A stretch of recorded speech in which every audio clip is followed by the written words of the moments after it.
तीन बड़ी बड़ी जो अलामतें हैं, मेन सिम्टम्स हैं। एक तो फीवर है, और दूसरे नंबर पर खांसी। आमतौर पर ड्राई कफ होती है स्टार्ट में, तो बाद में ये वेट कफ में भी तब्दील हो जाती है।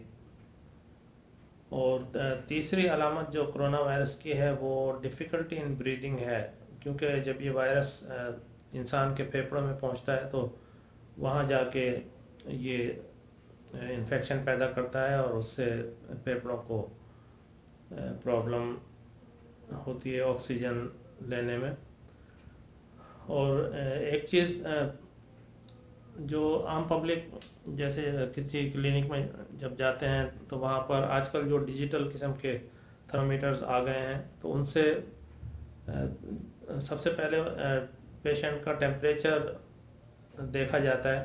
तो अक्सर लोग ये समझते हैं कि वो कोरोना का टेस्ट किया जा रहा है। वो कोरोना का टेस्ट नहीं होता, उससे सिर्फ पेशेंट का टेम्परेचर देखा जाता है। अगर टेम्परेचर हाई है तो वो कोरोना के पेशेंट की कैटेगरी में आ सकता है, यानी ज़रूरी नहीं कि वो कोरोना उसको है। तो इस तरह वो सॉर्ट आउट करते हैं उसमें इस डिजिटल थर्मामीटर के